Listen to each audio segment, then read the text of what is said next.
আল্লাহ রাব্বুল আলামিন বলেন, ওয়া মা আসাবাকুম মিন মুসিবাতিন ফাবিমা কাসাবাত আইদিকুম, তোমাদের উপরে যত বিপদ আসে, মুসিবত আসে, সব তোমাদের হাতের কামাই করা, দুই হাতের কামাই করা, দু হাত দিয়ে যা কামাই করেছো তার ফল তোমাদের পেতে হচ্ছে। গ্রিন হাউস এফেক্ট কেন হলো?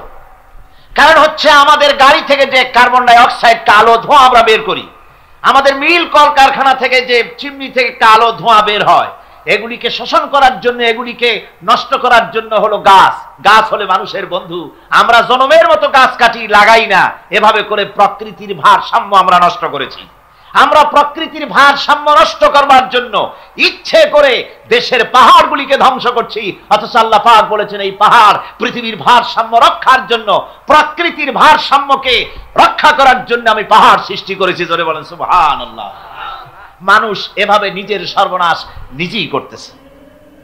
আল্লাহ পাক বলছেন এভাবে করে আমি সব কিছুকে একটা সুন্দর পদ্ধতি দিয়ে সৃষ্টি করেছি। আর ওই যে আলোকমণ্ডিত চাঁদ, ওই চাঁদ সম্পর্কে প্রশ্ন তুলেছে কাফেরেরা যে চাঁদটা কি। ওয়ায়াসআলুনাকা আনিল আহিল্লাম কুল হিয়া মাওয়াকিতু লিন্নাস। আল্লাহ রাব্বুল আলামিন বলেন, নবী আপনাকে প্রশ্ন করা হয় চাঁদের ক্রমবর্ধমান এবং ক্রমহ্রাস সম্পর্কে, যেটা কি আপনি তাদেরকে বলে দেন আমি এই চাঁদকে একটা প্রাকৃতিক ক্যালেন্ডার বানায়া, চিরস্থায়ী ক্যালেন্ডার বানিয়ে তাম পৃথিবীর মানুষের জন্য আকাশে ঝুলায় রেখেছি, মহাশূন্যে টানায় রেখেছি, যেন প্রতিদিন রাত্রি বেলায়, দিনের বেলায়, রাতের বেলায় তারা দিন, রাত, মাস, বছর গণনা করতে পারে। এই জন্য বিনা পয়সার একটা ক্যালেন্ডার আমি ঝুলায় রাখছি। জোরে বলেন সুবহানাল্লাহ। এমনি করে চাঁদ এবং সূর্যকে আমি সৃষ্টি করে দিয়েছি। আল্লাহ পাক বলেন, ওয়াহুয়াল্লাযী জাআলাল লাইলা ওয়ান নাহারা খিলফাতান লিমান আরাদা আন ইয়াযাক্কারা আও আরাদা শুকুরা। আর আমি দিন এবং রাতকে একে পরস্পরের স্থলাভিষিক্ত বানিয়েছি, যারা শুকর আদায় করবে আর যারা এর দ্বারা জ্ঞান অর্জন করবে তাদের জন্য। অর্থাৎ তারা এগুলি দেখে মনে করবে যে এগুলি খালি খালি না। এই যে রাত আসতেছে, দিন আসতেছে, দিন এবং রাত্রের এই যে পরিবর্তনটা, এর মধ্যে রয়েছে নিদর্শন। সূরা আলে ইমরানের মধ্যে আল্লাহ পাক বলেন, ইন্না ফি খালকিস সামাওয়াতি ওয়াল আরদি ওয়া ইখতিলাফিল লাইলি ওয়ান নাহার লাআয়াতিন লিউলিল আলবাব। যারা নিশ্চয়ই আমার এই সৃষ্টি রহস্য সম্পর্কে, দিন এবং রাতের পরিবর্তনের ব্যাপারে যারা চিন্তা করে, গবেষণা করে, তাদের জন্য আমি অনেক কিছু চিন্তার বিষয়ের মধ্যে রেখে দিয়েছি। তারা এসব আমার সৃষ্টি নৈপুণ্যতা দেখে তারপরে তারা হতবাক, বিস্ময় বিমুখ হয়ে তারা বলে, এগুলি দেখে আর বলে, আল্লাযীনা ইয়াযকুরুনাল্লাহা কিয়ামান ওয়া কুউদান ওয়া আলা জুনুবিহিম ওয়া ইয়াতাফাক্কারুনা ফি খালকিস সামাওয়াতি ওয়াল আরদ। তারা বসা অবস্থায়, দাঁড়ানো অবস্থায় আমার প্রশংসা করে আর বলে, রব্বানা মা খালাকতা হাযা বাতিলান সুবহানাকা ফাকিনা আযাবান নার। আয় আল্লাহ পাক, তুমি কোনো কিছু খেল তামাশার বিষয়বস্তু করে তৈরি করো নাই, অতএব জাহান্নামের শাস্তি থেকে তুমি আমাকে রক্ষা করো। আল্লাহর নবী বলেছেন, আল্লাহর সৃষ্টি নৈপুণ্যতা সম্পর্কে যদি কোনো বান্দা 1 ঘন্টা চিন্তা করে, 1 ঘন্টা যদি গবেষণা করে, চিন্তা করে, রব্বুল আলামিন তার আমলনামায় 60 বছরের নফল ইবাদতের সওয়াব লিখে দেন। জোরে বলেন সুবহানাল্লাহ। আল্লাহ পাক এই সমস্ত কথা বলে এখন ওই ফর্মুলা বলতেছেন যে আসলে আমার বান্দা হওয়ার জন্য, খাঁটি বান্দা হওয়ার জন্য তার কয়েকটি বৈশিষ্ট্য থাকতে হবে। আল্লাহ পাক এখানে 8টি বৈশিষ্ট্য বর্ণনা করেছেন। আল্লাহর খাঁটি বান্দা হওয়ার জন্য বৈশিষ্ট্য কয়টা লাগবে? 8টি। বেহেশত কয়টা? বেহেশত কয়টি? আল্লাহ পাক বৈশিষ্ট্য বানিয়েছেন 8টি। এখানে 8টি বৈশিষ্ট্যের কথা বলা হয়েছে। মহান আল্লাহ রাব্বুল আলামিন বলেন, وعباد الرحمن الذين يمشون على الأرض هونا وإذا خاطبهم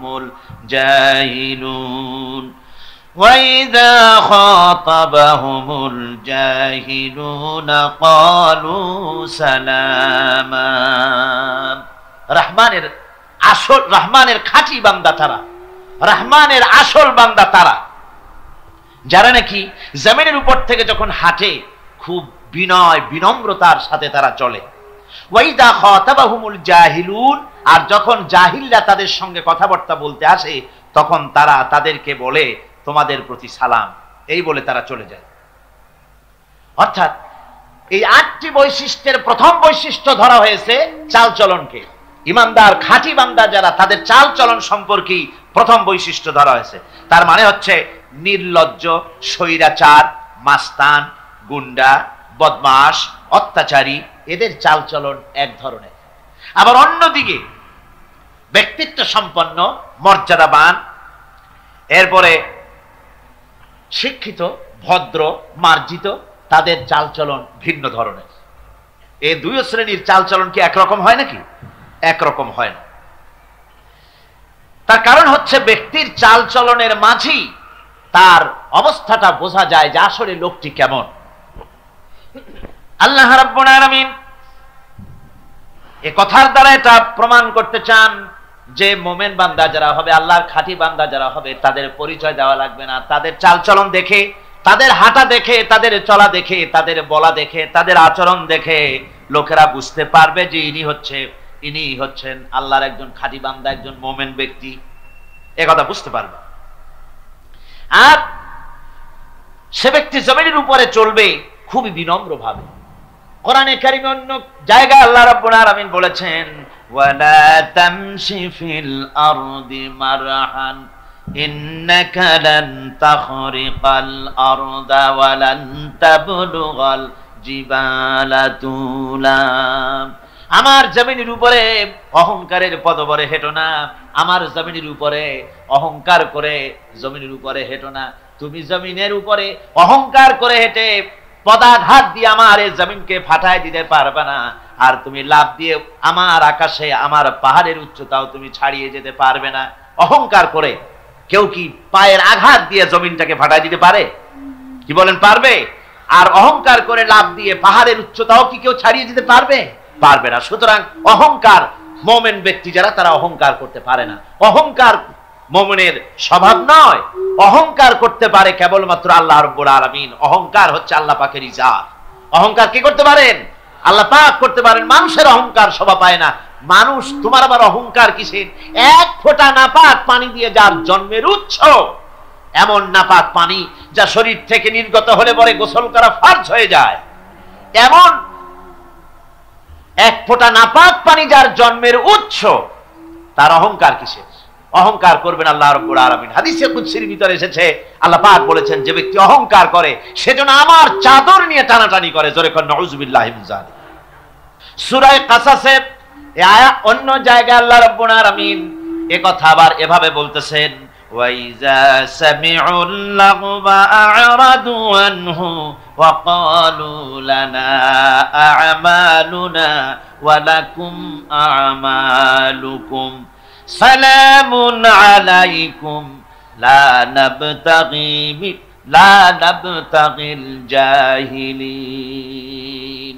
আল্লাহ পাক বলছেন যে যখন মুমিনেরা পরস্পরে মোমেনদের সাথে জাহিলদের যখন দেখা সাক্ষাৎ হয়ে যায়, যখন ঝগড়ায় লিপ্ত হতে চায়, তখন মোমেনেরা যারা মোমেন বান্দা, আল্লাহর খাঁটি বান্দা, তারা বলবে যে তোমাদের আমলের প্রতিফল তোমরা পাবা, আমাদের কৃতকর্মের ফল আমরা পাবো, সুতরাং তোমাদের প্রতি সালাম, তোমাদের সাথে আমাদের কোনো সম্পর্ক নাই। ঝগড়াঝাটি না করে তারা ফিরে আসবে।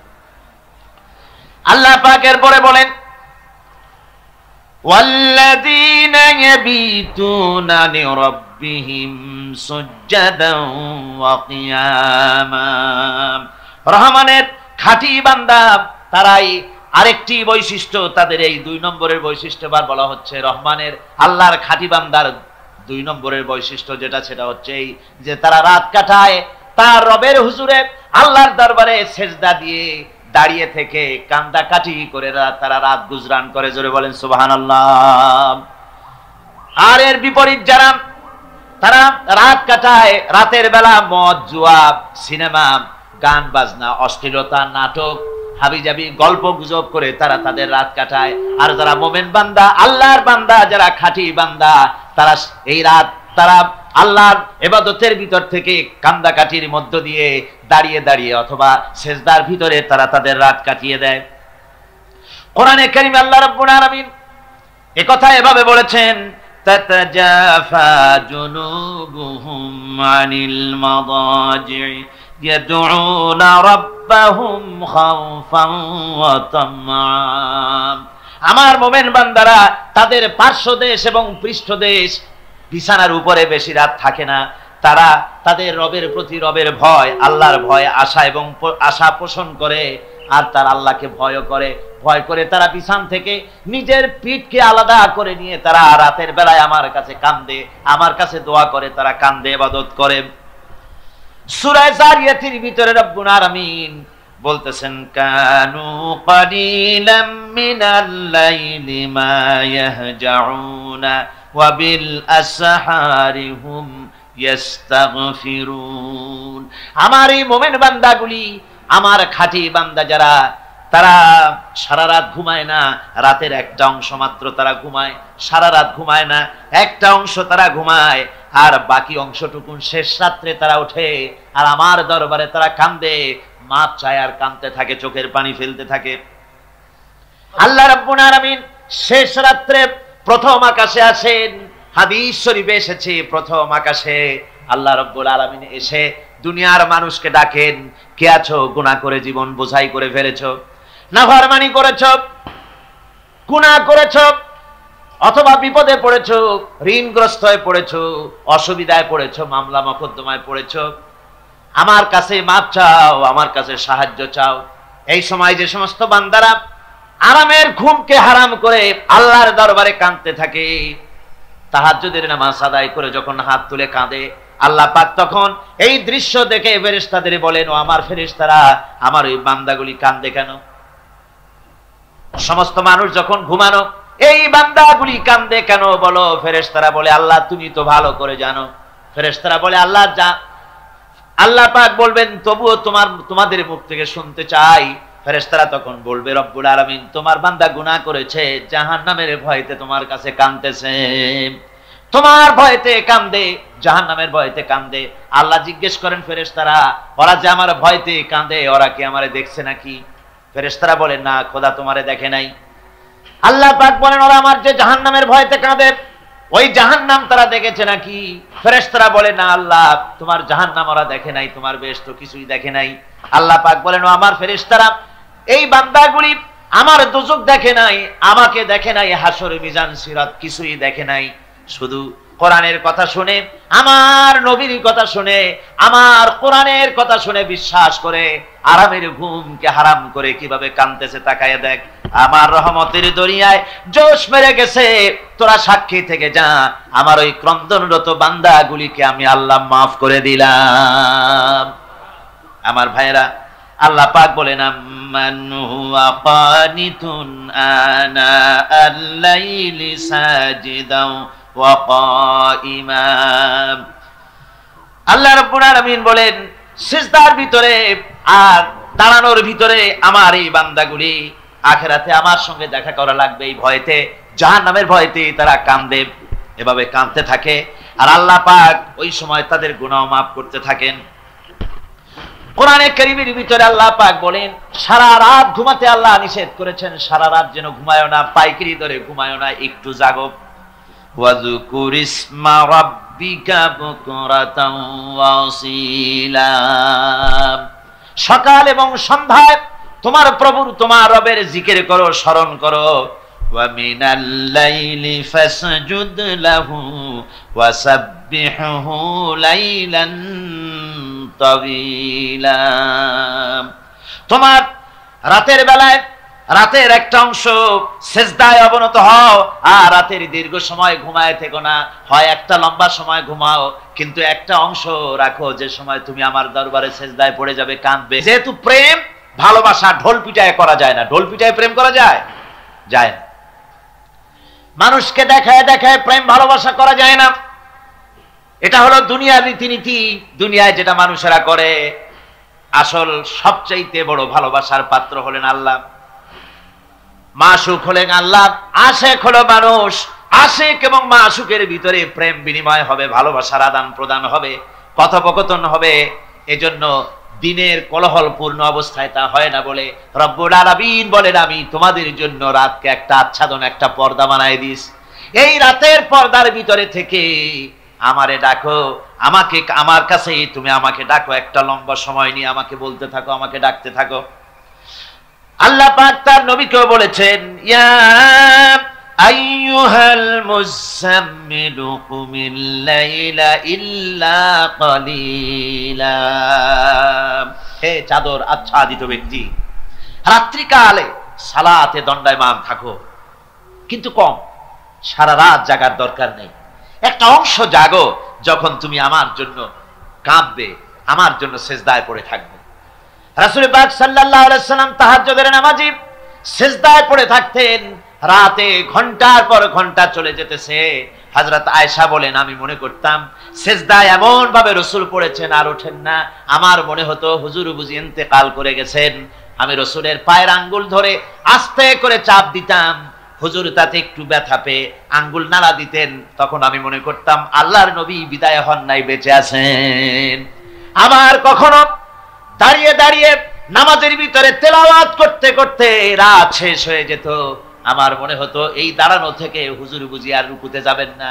আবার যখন রুকুতে যেতেন মনে হতো এই রুকু থেকে আর বুঝি সেজদায় যাবেন না।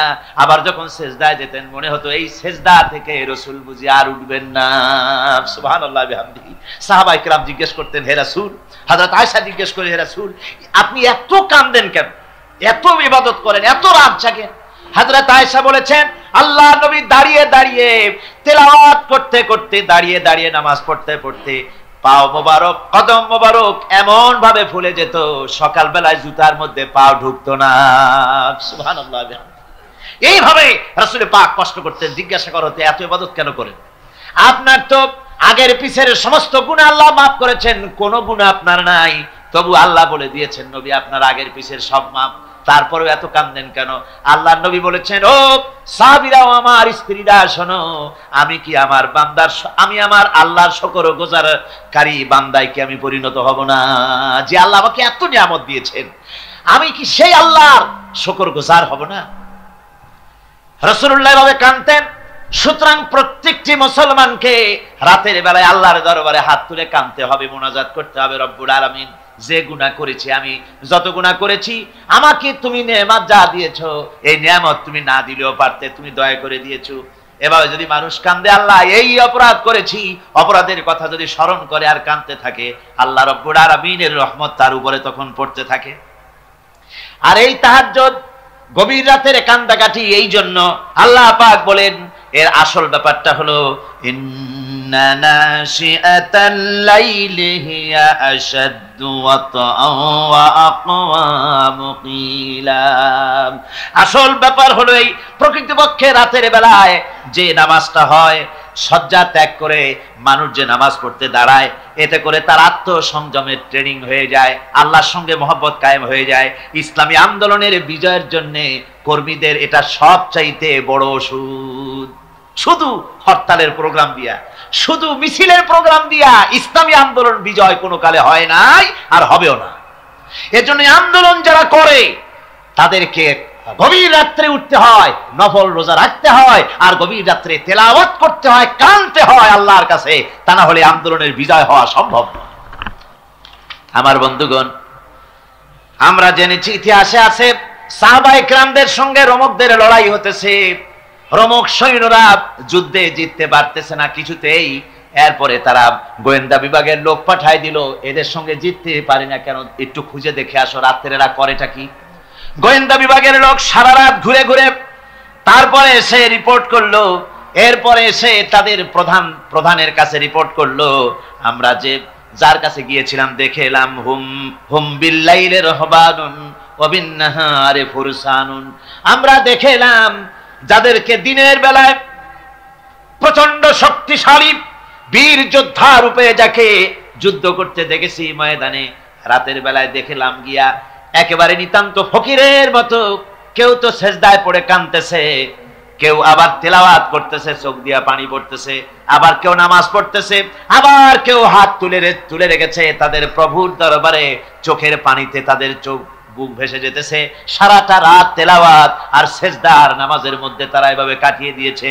সেনাপতি এই রিপোর্ট শোনার পরে বললেন, ও গোয়েন্দা বিভাগের লোকেরা, আমার রোমক সৈন্যরা শোনো, যে জাতির নৈতিক মান এত উচ্চে, ওই জাতির সঙ্গে যুদ্ধ করা মানে আমাদের আত্মহত্যা করার শামিল।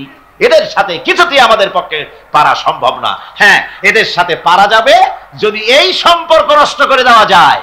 আল্লাহর সাথে তাদের এই গভীর সম্পর্ক যেটা আছে, এই সম্পর্ক নষ্ট করে দিতে হবে, তাহলেই কেবলমাত্র সম্ভব হবে। এদের নৈতিক চরিত্র ধ্বংস করার জন্য প্রচেষ্টা চালাও, তাহলে হয়তো আমরা কামিয়াব হতে পারব।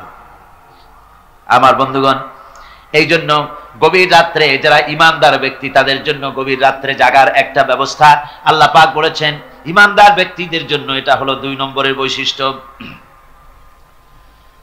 والذين يقولون ربنا اصرف عنا عذاب جهنم إن عذابها كان غراما।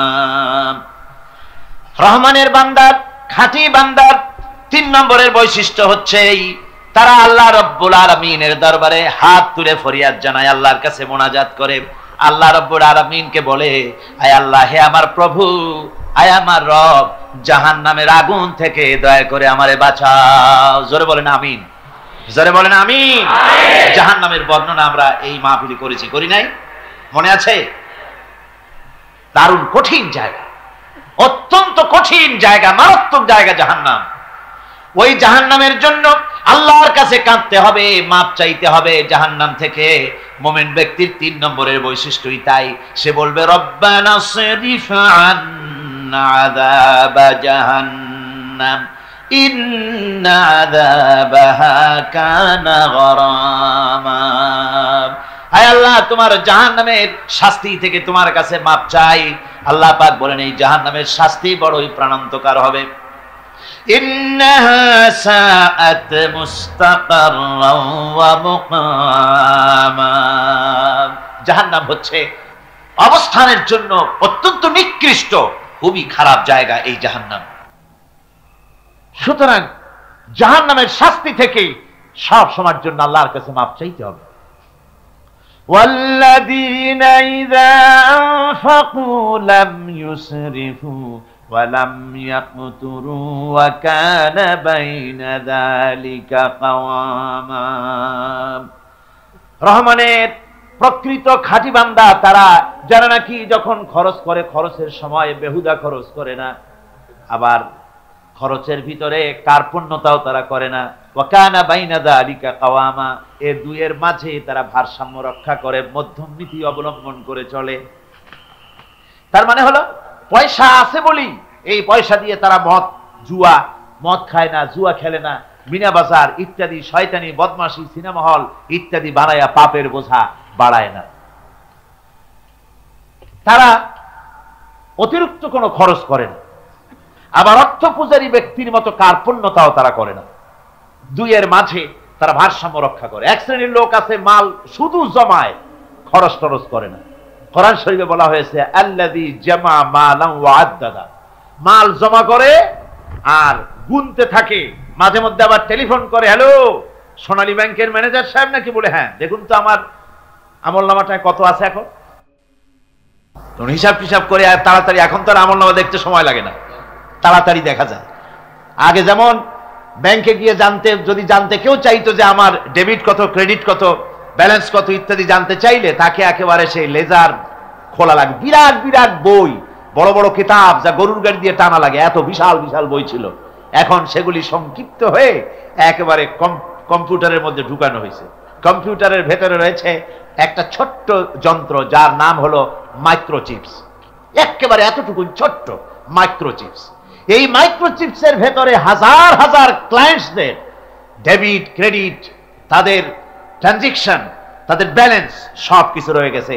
আপনি যখনই জিজ্ঞেস করবেন সে বাটন একটা দাবালো আর সাথে সাথে স্ক্রিনে এসে গেল আপনার নাম কি, বাপের নাম কি, দাদার নাম কি, কত টাকা জমা করছিলেন, কোন কোন তারিখে উঠাইছেন, হাতে কত, নিচেন কত, 14 গোষ্ঠীর ইতিহাস একটা চাপে চলে আসে। তো আমি মানুষকে এভাবে বলি যে এই বুদ্ধিটা যিনি দিলেন, লোকেরা বলে তো কয় যে কিয়ামতের দিন আল্লাহ নাকি আমলনামা দিবে মানুষের সামনে হাজির করিয়া, ইমানদারের সামনের থেকে ডান হাতে, বেঈমানের পিছন থেকে কোন হাতে, বাঁ হাতে। এখন ওই আমলনামা সারা জীবনে যত কথা বলছি, যত কাজ করছি সব তাতে লেখা থাকবে। তাহলে সেটা তো একটা বিশাল একটা বই হবে, তো আমরা হাতে করে ধরবই বা কেমনে, আর ওটা হবেই বা কেমনে, আর ওটা পড়বই বা কেমনে। এখন তো বুঝতে সহজ হয়েছে কেমনে পড়বেন।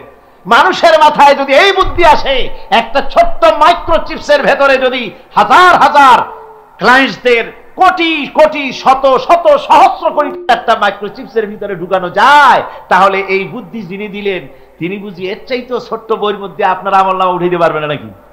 যারা বলেন পারবে কিনা? নিশ্চয়ই পারবেন, হাজার বার পারবেন। বন্ধুগণ, সুতরাং এরা মাল জমা করে আর গনে, জিজ্ঞেস করে ম্যানেজার সাহেব কত হয়েছে, বলে যে এত লক্ষ এত, তখন আবার চিন্তা হয় যে আরো কত টাকা জমাইতে পারলে কোটি হয়, তারপরে আরো 200 কোটি হয়, এভাবে তারা জমাইতে থাকে, খরচ করে না। তো এ ব্যাপারে সন্তানের জন্য, সন্তানদের জন্য খরচ যেটা লাগে সেটা স্ত্রী পুত্র সন্তান আত্মীয় স্বজন যে আছে যা, তাদের জন্য যে পরিমাণ খরচ করা লাগে তা যদি না করে তাহলে এটা হচ্ছে বখিলি। আর খরচ করতে গিয়ে যদি বেশি করে তাহলে সেটা হচ্ছে বেহুদা খরচ। এখন এই বেহুদা খরচ থেকে আমাদেরকে বাঁচতে বলা হয়েছে। বিষয়টা হচ্ছে নিজের আত্মীয় স্বজন সন্তান সন্ততির জন্য খরচ করতে হবে যা লাগে তাই, আর আল্লাহর রাস্তায় যখন দেওয়ার কথা আসে তখন প্রাণ খুলে দান করতে হবে। দেখেন লোকেরা যখন আল্লাহর রাস্তায় দান করতে বলা হয় পকেটের মধ্যে হাত দিয়ে তারপর আঙ্গুল অনেক সময় কষাকষি করে। একজনে জিজ্ঞেস করলাম, মিয়া পয়সা দিবাতে এত পকেটে হাত রাখিয়া বাইরে করো না মোটে? কয় যে ঘষে দেখতেছি শিখি না 10 পাই। তাহলে এইভাবে আল্লাহর রাস্তায় দেওয়ার সময় এই যে কার্পণ্যতা, এই কার্পণ্যতা মানুষকে তাকে শেষ করে দেয়, তার ঈমানকে নষ্ট করে দেয়। আর পয়সা আছে বলে বেশি খরচ করতে হবে, যেমন বিবাহে লোকেরা খরচ করে আমাদের দেশে, কোরবানি করতে গিয়ে খরচ করে। হ্যাঁ, কোরবানি করবেন, আপনি ভালো একটা কোরবানি করবেন, আপনার পয়সা যেমন আছেন তেমন, কিন্তু 50,000 টাকা দাম দিয়ে একটা গরু কিনা সেই গরুর গলায় মালা দিয়া এরপরে সারা শহরে প্রদর্শনী করতে হবে, এর কোনো যুক্তি নাই। আছে কোনো যুক্তি? যদি তা হয় তাহলে ওই গরু যিনি কেনেন তারও গলায় মালাই দিয়া দুজনে একসাথেই ঘুরানো দরকার, বুঝলেন? আমার বন্ধুগণ, আপনি কোরবানি করবেন, কোরবানি আপনার 10,000 টাকায় হয়ে যেতে পারে, 15,000 টাকায় হয়ে যেতে পারে, বাকি টাকাগুলি আল্লাহর রাস্তায় খয়রাত করে দেন। কত গরিব আত্মীয় আছে তাদের দিয়ে দেন। 50,000 টাকা দিয়ে বিরাট বাজারের সেরা গরু খরিদ করে কোরবানি দিচ্ছেন। অর্থটা কি? মানুষকে দেখাচ্ছেন আল্লাহর দরবারের গোশত যাবে না, চামড়া যাবে না, রক্ত যাবে না, যাবে আপনার নিয়ত। কি যাবে? নিয়ত। সুতরাং আল্লাহ রাস্তায় যখন খরচ করবেন সেই খরচ করার ব্যাপারে তখনও নিয়তটা দেখতে হবে। হালাল পথে খরচ করতে গেলেও নিয়তটা দেখতে হবে, এবং তখনও বেহুদা খরচ করা যাবে না। বিবাহে যেভাবে খরচ আজকাল করে মানুষেরা, হুজুর সাল্লাল্লাহু আলাইহি ওয়াসাল্লাম বলেছেন যে বিবাহে যত খরচ কম সেই বিবাহ তত বরকতপূর্ণ। আর আমরা মনে করি বিবাহে যত বেশি খরচ বাড়ানো যায় ততই এটা বেশি শানদার হবে। উল্টা চিন্তা করছি। আল্লাহ রাব্বুল আলামিন এর পরে বলছেন, والذين لا يدعون مع الله إلها آخر ولا يقتلون النفس التي حرم الله إلا بالحق ولا يزنون ومن يفعل ذلك يلقى أثاما। আর রহমানের খাঁটি বান্দা যারা, তাদের 5 নম্বরের বৈশিষ্ট্য হচ্ছে যে তারা আল্লাহর সাথে, আল্লাহকে বাদ দিয়ে অন্য কাউকে ইলাহা বলে, মাবুদ বলে ডাকে না। এই ব্যাপারেও ব্যাখ্যা আমরা এই মাহফিলে দিয়েছি, মনে আছেন আপনাদের? আল্লাহ ছাড়া অন্য কাউকে ইলাহা বলে ডাকা যাবে না। ওয়ালা ইয়াকতুলুনা আন-নাফসাল্লাতী হারামাল্লাহু ইল্লা বিল হক। আর আল্লাহ যে সমস্ত প্রাণকে, আর ওই লোকেরা যারা নাকি আল্লাহ ছাড়া, ইমাম রহমানের বান্দা যারা, তারা একদিকে তো আল্লাহ ছাড়া অন্য কাউকে ডাকে না, মাবুদ বলে স্বীকার করে না, অন্যদিকে আল্লাহর হারাম করা প্রাণগুলিকে তারা ধ্বংস করে না। অর্থাৎ আল্লাহ যাদেরকে হত্যা করতে নিষেধ করেছেন, প্রাণীদেরকে হত্যা করতে, মানুষ হত্যা করতে নিষেধ করেছেন, আল্লাহর নিষেধ, আল্লাহ যেগুলি জায়েজ করেছেন সেগুলি বাদ দিয়ে হত্যা করা, এগুলি তারা করে না। ওয়ালা ইয়াজনুন, আর তারা জেনা ব্যভিচারেও লিপ্ত হয় না। জীবনে বহু গুনাহ করেছে, হারামি বদমাশি জেনা ব্যভিচার করেছি, এখন জীবনকে সংশোধন করতে চায়, এদের জন্য আল্লাহ রাব্বুল আলামিন এই সাধারণ ক্ষমা ঘোষণা করেছেন, জেনারেল এমনেস্টি ঘোষণা করেছেন। সাধারণ ক্ষমা ঘোষণা করে দিলেন যে তোমরা এখনো যদি হেদায়েত হতে চাও, চূড়ান্ত ধ্বংস থেকে যদি বাঁচতে চাও, তাহলে আমি তোমাদের জন্য তওবার পথ খুলে রেখেছি। আল্লাহ যদি এই তওবার পথ খুলে না দিতেন, তাহলে মানুষ হতাশায় নিরাশায় শয়তান হয়ে যেত, তার মানে আরো পাপ করত। যখন আর কোনো গুনাহ যখন মাফই হবে না, তখন আর কি করা যায়, আরো বেশি পাপের মধ্যে লিপ্ত হয়ে যেত। আমার ভাইরা, আল্লাহ রাব্বুল আলামিন মানুষের জন্য তওবা করার জন্য, গুনাহ মাফের জন্য দরজা খুলে রেখেছেন। ইবনে জারীর তাবারীর একটি বর্ণনা এসেছে, হযরত আবু হুরায়রা রাদিয়াল্লাহু তাআলা আনহু তিনি বলছেন যে আমি ইশার নামাজ পড়ে মসজিদে নববী থেকে ইশার নামাজ পড়ে ঘরে আসতেছিলাম। ঘরে আসার সময় দেখি আমার দরজার কাছে একজন মহিলা দাঁড়ান। সে আমাকে সালাম বলল, আমি তাকে তার সালামের জবাব দিয়ে ঘরের মধ্যে প্রবেশ করলাম। কিছুক্ষণ পরে মহিলা দরজায় নক করলেন। আমি দরজা খুলে জিজ্ঞেস করলাম, কি চাও? তিনি বললেন যে আমি শয়তানের ওয়াসওয়াসায় পড়ে জিনা করেছি, এবং এই জিনা করার পর আমি গর্ভবতী হয়েছি, এরপরে একটা সন্তান হয়েছে, আমি সেই সন্তানকেও মেরে ফেলে দিয়েছি। এখন আমার বাঁচার পথ কি? আমার এখন এই গুনাহ মাফ হওয়ার পথ কি? হযরত আবু হুরায়রা রাদিয়াল্লাহু তাআলা আনহু বলছেন যে অসম্ভব, তোমার এই গুনাহ মাফ হবে না। মহিলা তখন যাওয়ার সময় কাঁদতে কাঁদতে কপালে আঘাত করতে করতে যাচ্ছিল যে আহারে, শরীরের এই রূপ, এই যৌবন, এই সৌন্দর্য কি তৈরি হয়েছিল জাহান্নামের আগুনে জ্বলার জন্য? এইভাবে করে চিৎকার দিতে দিতে মহিলা যাচ্ছিল। হযরত আবু হুরায়রা বলেন, আমি সকালবেলায় আল্লাহ রাসূলের সঙ্গে ফজরের নামাজ আদায় করে আল্লাহ নবীকে ঘটনা শোনালাম। বললাম, হে রাসূল, আমি তো মহিলাকে এই রকম জবাব দিয়েছি। হযরত আবু হুরায়রা দৌড়ে গেলেন, বললেন, আমি ছুটতে লাগলাম, এমন ভুল আমি কথা বলেছি। মহিলা তো হতাশ হয়ে গিয়েছে। তিনি খুঁজতে খুঁজতে মহিলাকে পেয়ে গেলেন, যে বললেন, ও মহিলা, আল্লাহর হাবিব তোমার সম্পর্কে এই কথা বলেছেন, তুমি যদি তওবা করো আল্লাহ রাব্বুল আলামিন তোমাকে মাফ করে দিবেন, আর তোমার দোষ ত্রুটিগুলির বিনিময় আল্লাহ তোমাকে নেক দিয়ে বদলায় দিবেন, তোমাকে আল্লাহ মাফ করবেন। মহিলা শোনা মাত্র আল্লাহু আকবার বলে চিৎকার মেরে সেজদায় পড়ে গেলেন। তিনি প্রাণ ভরে কাঁদলেন আর বললেন, আল্লাহ তোমার দরবারে শুকরিয়া আদায় করি যে আমার মতো গুনাহগারের জন্য তুমি যে তওবার দরজা খোলা রেখেছো। তিনি তার নিজের দাসীকে এবং তার বাচ্চাকে, কৃত দাসীকে আল্লাহর শকরার্থে মুক্ত করে দিলেন। আমার ভাইয়েরা, এভাবে করে যারা নাকি আল্লাহর দরবারে যারা এভাবে মাপ চায়, আল্লাহ পাক তাদেরকে মাফ করে দিবেন। তওবা করার জন্য রব্বুল আলামিন পথ খুলে রেখে দিয়েছেন। আবার অন্য হাদিসে এসেছে হযরতে রাসূল পাক সাল্লাল্লাহু আলাইহি ওয়াসাল্লামের কাছে এক বৃদ্ধ এসে বলেছিলেন, হে আল্লাহর নবী, আমি যত গুনাহ করেছি সমস্ত গুনাহ যদি দুনিয়ার মানুষেরকে ভাগ করে দেওয়া হয়, তাহলে একযোগে সব মানুষকে তা ডুবাইয়া ছাড়বে, এত গুনাহ আমি করেছি। এমন কোন গুনাহ নাই যে আমি করি নাই। হে আল্লাহর রাসূল, আমার এই গুনাহ মাফ হবে নাকি? আল্লাহর নবী বলেন, তুমি কি মুসলমান হয়েছো? লোকটি বলল, হুজুর, আমি মুসলমান হয়ে গেছি। আশহাদু আল্লা ইলাহা ইল্লাল্লাহু ওয়াহদাহু লা শারীকা লাহু ওয়া আশহাদু আন্না মুহাম্মাদান আবদুহু ওয়া রাসূলুহু। পড়েন সবাই, আশহাদু আল্লা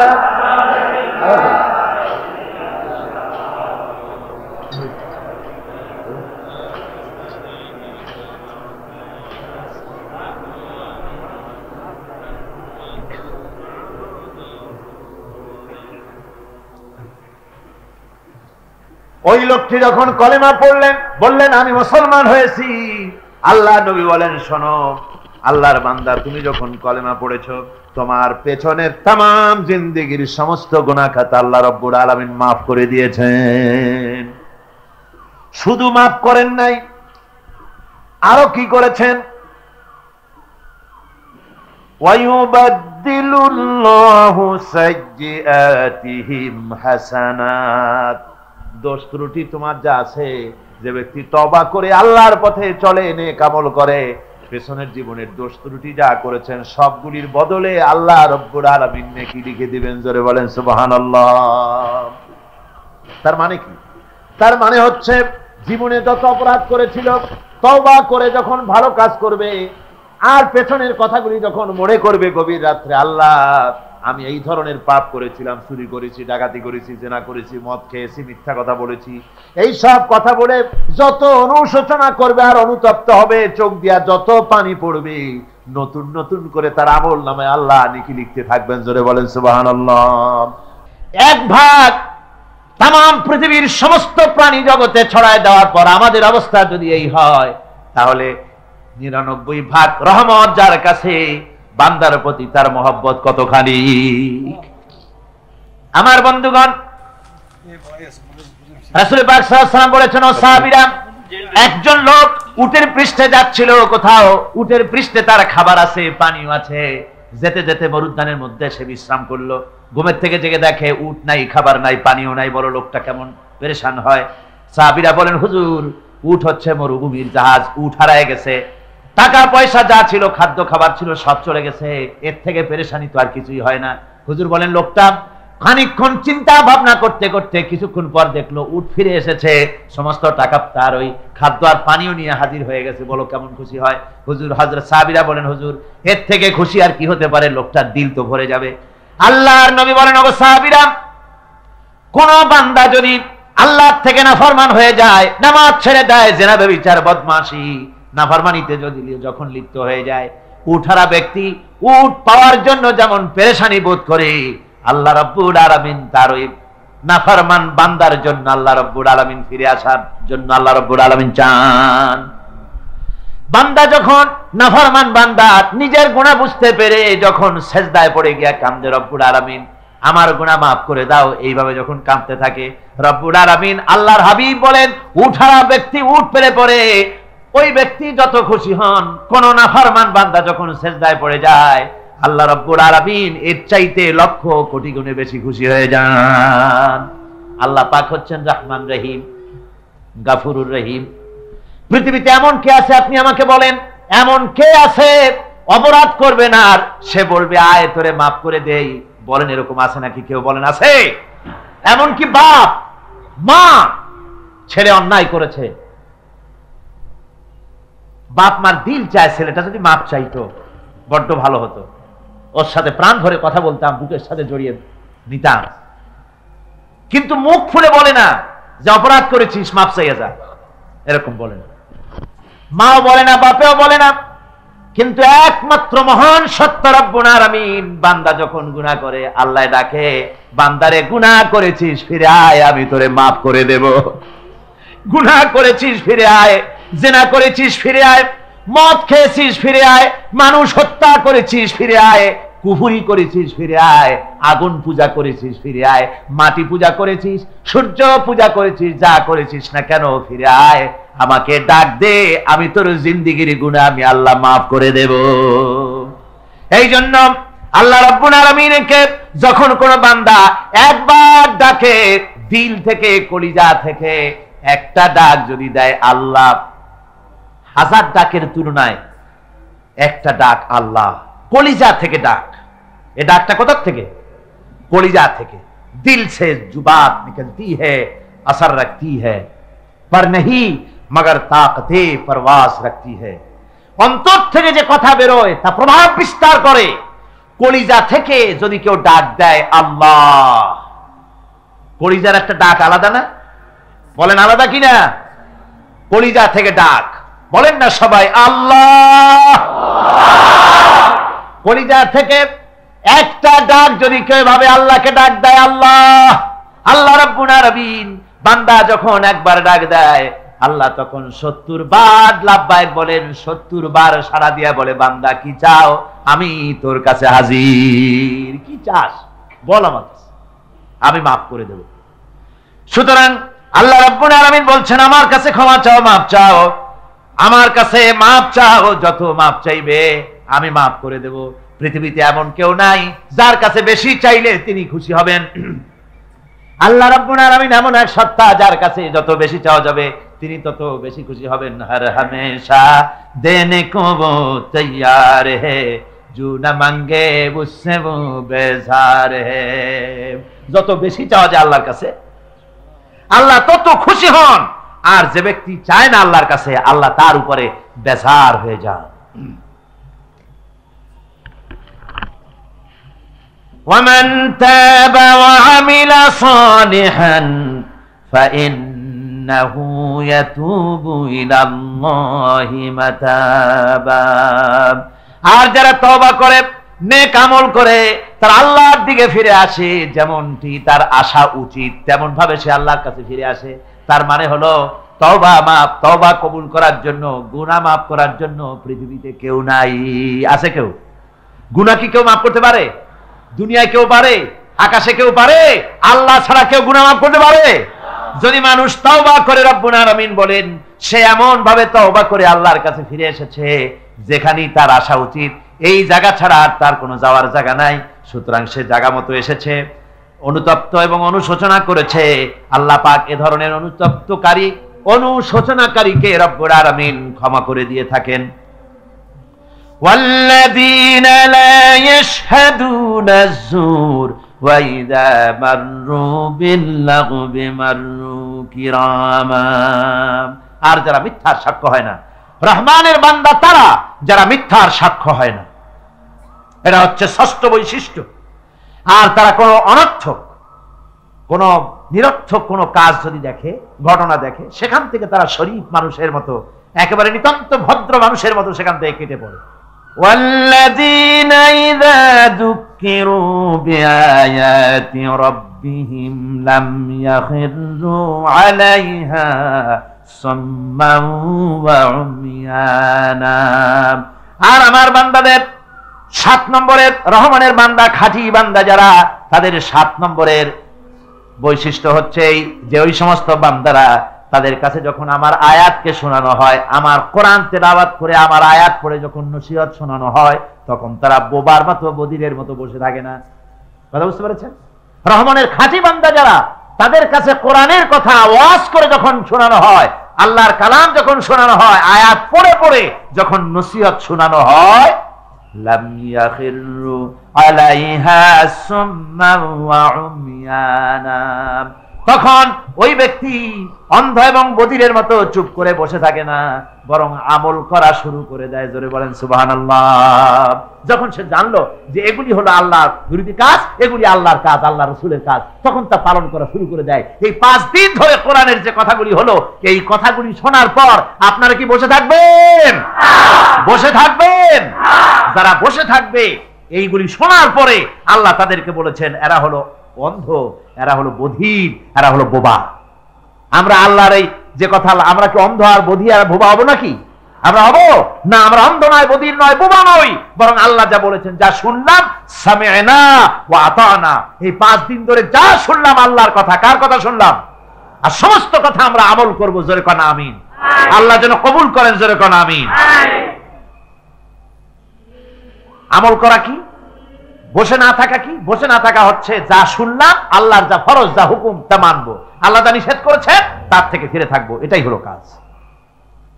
এরপরে রব্বুল আলামিন বলেন, ওয়াল্লাযীনা ইয়াকুলুনা রাব্বানা হাব লানা মিন আজওয়াজিনা ওয়া যুররিয়্যাতিনা কুররাতা আয়ুনিন ওয়াজআলনা লিল মুত্তাকিনা ইমামা। রহমানের বান্দা 8ম নম্বর এবং শেষ নাম্বার হচ্ছে এটা বৈশিষ্ট্য এই যে তারা রহমানের যারা খাঁটি বান্দা, আল্লাহর যারা খাঁটি বান্দা, তারা রব্বুল আলামিনের কাছে মুনাজাত করে, আমার রব, আয় আমার আল্লাহ, হাবলানা মিন আজওয়াজিনা ওয়া যুররিয়াতিনা, আমাদের এবং আমাদের স্ত্রীদের আর আমাদের সন্তানদেরকে তুমি দয়া করে আমাদের চক্ষুর শীতলতা বানায় দাও, জোরে বলেন আমিন। ওয়াজআলনা লিল মুত্তাকিনা ইমামা, আর আমার এই সন্তানদেরকে তুমি মুত্তাকিদের ইমাম বানায় দাও। শুধু মুত্তাকি বানায়ও না, মুত্তাকিদের নেতা বানায় দাও, জোরে বলেন সুবহানাল্লাহ। এই কথা, এই সূরাটা, এইটা তখনকার কথা যখন এই মোমেনদের মক্কি সূরা তো এটা, যখন মক্কা শরীফে দেখা গেল যে মুসলমানেরা, যিনি ইসলাম কবুল করেছেন তার বাপ কাফের, যিনি ইসলাম কবুল করেছেন কারো বাপ কাফের, কারো মা কাফের, কারো সন্তান কাফের, কারো মেয়ে কাফের, কারো জামাই কাফের, সব প্রিয়জনেরা কুফরি হালতে আছে। আর এগুলি দেখে তাদের চক্ষুর মধ্যে কাটা বিঁধতেছিল, চক্ষু জর্জরিত হয়ে যাচ্ছিল। নিজের সন্তানের চেহারা যত ভালো হোক, সন্তান যতই শিক্ষা দীক্ষা থেকে যতই উন্নত আর ভালো হোক না কেন, সে যদি জাহান্নামের দিকে অগ্রসর হতে থাকে, কোন নেককার ইমানদার পিতার মনে তা সান্ত্বনার কারণ হতে পারে না। সে তখন আল্লাহর দরবারে, আল্লাহ পাক বলেন ওই মোমেন বান্দারা আমার কাছে দোয়া করে যে রব্বুল আলামিন আমার সন্তানদেরকে, আমার স্ত্রীদেরকে আমার চোখের শীতলতা বানাও, তাদের আমল আখলা কেমন বানাও, যাতে আমাদের চক্ষু ঠান্ডা হয়ে যায়। জোরে বলেন আমিন, জোরে বলেন আমিন। সন্তানদের জন্য আল্লাহর কাছে দোয়া করতে হবে। আপনারা দেখেন, চোখের সামনে দেখতে পাচ্ছেন সন্তান সিনেমায় যাচ্ছে, সন্তান নামাজ পড়ে না, সন্তান রোজা রাখে না, সন্তান মানুষের তৈরি করা মতাদর্শের পেছনে স্লোগান দিচ্ছে, দৌড়াচ্ছে, আর আপনি পিতা হয়ে তাকে ঠেকাচ্ছেন না। ওই ছেলে তো জাহান্নামে যাচ্ছে, আপনার দরদ হওয়া উচিত, ওই ছেলেকে ফিরানো দরকার, আর আল্লাহর কাছে দোয়া করা দরকার। আমার বন্ধুগণ, দোয়া আল্লাহ নিজেই শিখাই দিচ্ছেন, দোয়া করো। পড়েন আমার সাথে, রব্বানা হাব লানা মিন আজওয়াজিনা ওয়া যুররিয়াতিনা কুররাতা আয়ুন ওয়াজআলনা লিল মুত্তাকিনা ইমামা উলাইকা ইউজজাউনাল গুরফাতা বিমা সাবারু ওয়া ইউলাক্কাউনা ফিহা তাহিয়াতান ওয়া সালামা। আল্লাহ পাক বলেন এই সব লোকদের জন্য তারা যে সবর করেছিল, সেই সবরের কারণে আমি তাদের উত্তম জাযা দান করব। আর তাদের জন্য ফেরেশতারা চতুর্দিক থেকে ফেরেশতারা তাদের জন্য সম্বোধন করবে, তাদেরকে সম্বর্ধনা দিবে, ফেরেশতারা তাদের সম্বর্ধনা দিবে। ওয়াল মালাইকাতু ইয়াদখুলুনা আলাইহিম মিন কুল্লি বাবিন সালামুন আলাইকুম বিমা সাবারতুম ফানি'মা উকবাদ-দার। চতুর্দিক থেকে ফেরেশতারা আসতে থাকবে, আর তারা সালাম দিতে থাকবে, তাদেরকে সম্বর্ধনা দেবে বেহেশতীদেরকে, আর বলবে তোমাদের জন্য এই পরকালের এই ঘরটাই, জায়গাটা কতই না উত্তম করে আল্লাহ তৈরি করে রেখেছেন। বলেন সুবহানাল্লাহ। সালামুন আলাইকুম।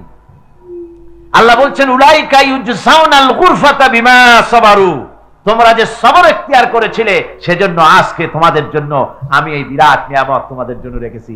দিনকে চালু করতে গেলে, ইসলামী আন্দোলন করতে গেলে বিপদ আসে, আর সেই বিপদে সবর ইখতিয়ার করতে হয়। কত ভয় আসে, লোভ আসে, কত কিছু আসে।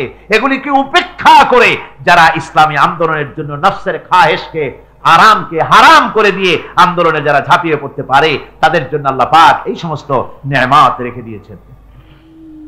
قُلْ مَا يَعْبَأُ بِكُمْ رَبِّي لَوْلَا دُعَاؤُكُمْ فَقَدْ كَذَّبْتُمْ فَسَوْفَ يَكُونُ لِزَامًا। ও নবী, আপনি এদেরকে বলেন, আপনি এই লোকগুলিকে বলেন যে তোমাদের ব্যাপারে আল্লাহর কি প্রয়োজন পড়েছে যদি তোমরা আল্লাহকে নাই ডাকো, আল্লাহর কাছে যদি দোয়া না করো, যদি হাত না পাতো, আল্লাহকে যদি না ডাকো, তাহলে তোমাদের এই আল্লাহর দরকার কি? ফাকাদ কাযাবতুম, তোমরা তো অস্বীকার করে চলছো। ফাসাউফা ইয়াকুনু লিজামা, খুব তাড়াতাড়ি করে তোমরা বুঝতে পারবে, এমন অবস্থা, এমন আযাব আসবে যে তখন তোমাদের প্রাণ বাঁচানোই দায় হয়ে পড়বে। আমার বন্ধুগণ, একটা মানুষের সাথে মানুষের সৃষ্টি আর পাথরও সৃষ্টি, পাথরও একটা মাখলুক, মানুষও মাখলুক। পাথরের সাথে মানুষের পার্থক্য কোথায়? পাথর আল্লাহর দরবারে হাত তুলতে পারে না, আল্লাহকে ডাকতে পারে না, মোনাজাত করতে পারে না। মানুষ ডাকতে পারে, হাত তুলতে পারে, তার হাত দেওয়া আছে। মানুষ হয়ে যদি আল্লাহর দরবারে হাত তুলতে না পারলেন, চোখের পানি যদি না ফেলতে পারলেন, আল্লাহ পাক বলছেন ও নবী বলে দেন, আপনি বলুন তোমাদের দিয়ে কি প্রয়োজন আল্লাহর, লাউলা দুআউকুম, তোমরা যদি সেই আল্লাহকে যদি না ডাকো, যদি তার কাছে হাত না তোলো, তাহলে তোমাদের দিয়ে আল্লাহর দরকারটা কি? তোমাদেরকে রব্বুল আলামিন তৃণখণ্ডের মতো উড়িয়ে দিবেন, কোন মর্যাদা থাকবে না আল্লাহর কাছে। সুতরাং মর্যাদা পেতে হলে আল্লাহকে ডাকতে হবে, আল্লাহর কাছে চাইতে হবে। এভাবে করে আল্লাহ পাক তার বান্দাদেরকে নির্দেশ করছেন। আমার বন্ধুগণ, এই মোট 8টি বৈশিষ্ট্য ইসলামের আপনার মুমিন বান্দাদের জন্য, রহমানের খাঁটি বান্দাদের জন্য এই 8টি বৈশিষ্ট্য আল্লাহ পাক দান করেছেন। এই 8টি বৈশিষ্ট্য যেন আল্লাহ পাক আমাদের মধ্যে দান করে দেন। জোরে বলেন আমিন, আরো জোরে বলেন আমিন। 8টি বৈশিষ্ট্যের জন্য আল্লাহ পাক বেহেশতও রেখেছেন 8টি। বেহেশত কয়টি? এই 8টি বেহেশতের দরওয়াজা আল্লাহ যেন আমাদের জন্য কিয়ামতে খুলে দেন। জোরে কোন আমিন। আমার ভাইরা, আল্লাহ রাব্বুল আলামিন এই কোরআন যে নাজিল করেছিলেন, এই কোরআন দিয়ে এই ধরনের নৈতিক গুণে গুণান্বিত একটা জনসমষ্টি তৈরি করেছিলেন আল্লাহর হাবিব জনাব মুহাম্মদ রাসূলুল্লাহ সাল্লাল্লাহু আলাইহি ওয়াসাল্লাম। আর সেই জনসমষ্টি দিয়ে রাসূল পাক সাল্লাল্লাহু আলাইহি ওয়াসাল্লাম একটি ইসলামী কল্যাণমূলক রাষ্ট্র তৈরি করেছিলেন। রাসূলুল্লাহ কি করেছিলেন? একটা রাষ্ট্র। এই যা বললাম, এই 5 দিন ধরে যা বললাম, এই সব গুণাবলী দিয়ে, এই সব বৈশিষ্ট্য দিয়ে রাসূলুল্লাহ একটা জনগোষ্ঠী তৈরি করেছিলেন। সেই জনগোষ্ঠী নিয়ে মক্কি জিন্দেগি থেকে রাসূলুল্লাহ মদিনায় আসলেন। আর মদিনায় এসে রাসূলুল্লাহ এখন রাষ্ট্রপ্রধান হয়ে গেলেন। কি হয়ে গেলেন? রাষ্ট্রপ্রধান, প্রেসিডেন্ট হয়ে গেলেন। রাসূলুল্লাহ আজকে প্রেসিডেন্ট, রাষ্ট্র হলো। আর কোরআন দিলেন সংবিধান হিসাবে, শাসনতন্ত্র হিসাবে। আল্লাহর নবী বললেন, আজকে আমি দেশবাসীকে এমন একটা কনস্টিটিউশন, এমন একটি সংবিধান দেশবাসীকে আমি দিলাম, যেই সংবিধানের বদৌলতে সমাজে আর চুরি থাকবে না, ডাকাতি থাকবে না, জিনা থাকবে না, ব্যভিচার থাকবে না।